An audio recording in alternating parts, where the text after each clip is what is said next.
Greetings, greetings to you all. And my name is Sherris Richards, and I am here to share my story. And I hope I can give you some hope along the way. My story started a few years ago when my daughter was born. And she was born beautiful as ever. But we had some issues going on with her that we weren't very sure what was happening.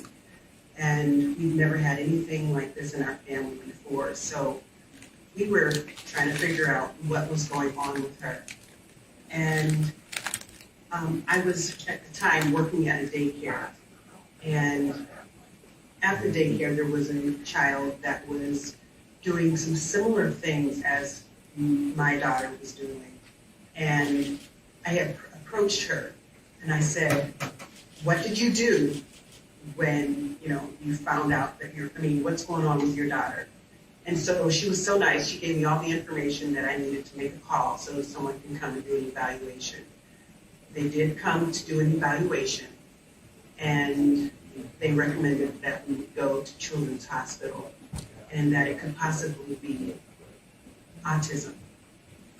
And that just stopped me right there, like, what? We've never had any of this in our family, so we must be wrong. She could not possibly, how could that happen? So from that point on, we were just in denial. So I was out to prove them wrong.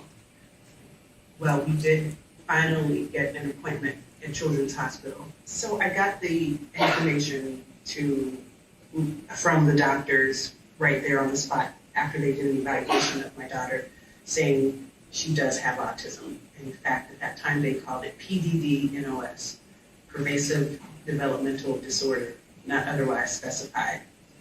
Well, those letters scared me, like, what? And the word autism scared me, like, what? This can't be, because we don't have this in our family.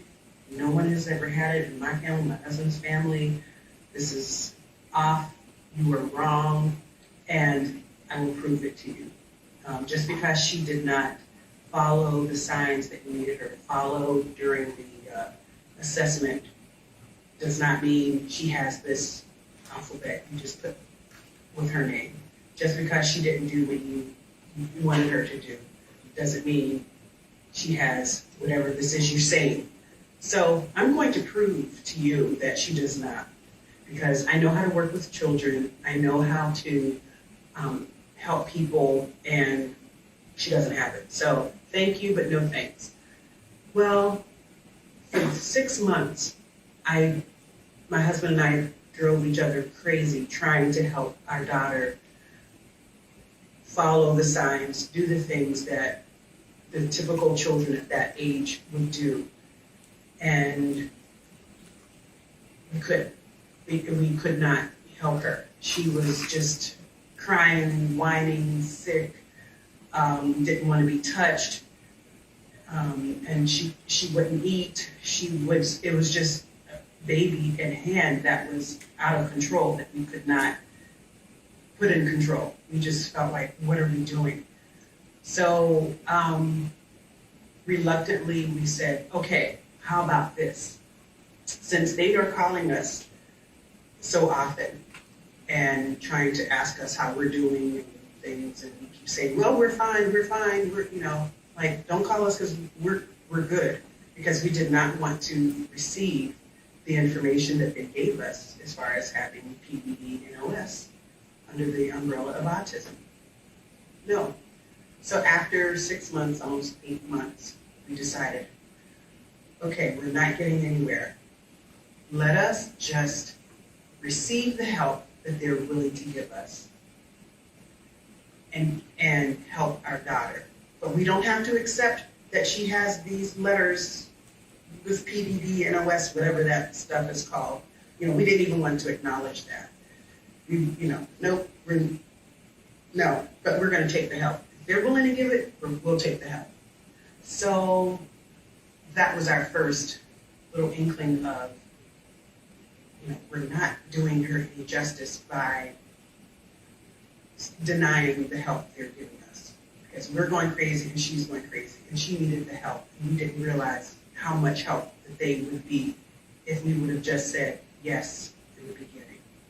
So again, but we said yes reluctantly. We received the help, but we just did not want to receive those letters with her name. So after we started getting speech therapy, physical therapy, occupational therapy, a behavioral specialist, all those people start coming in and out of our home, we were getting overwhelmed, but in a good way, because we started seeing that she was getting what she needed, and that was something that I could not provide, that we could not provide. That prompted me to go to school to get my autism certification, to get my special education degree, things like that. So there was good that came out of that. However, we still did not want to accept that she had a form of autism. However, when we saw the help that was coming along, we decided this is what we need to do. And whatever help we need for our daughter, we're going to get it. Because obviously we weren't doing what we needed to do. So after really a few years, we accepted the fact that this is something that she had. And when we did accept it, we felt even better. First, we accepted the help because we're like, okay, since you guys say that, then you're going to help us then.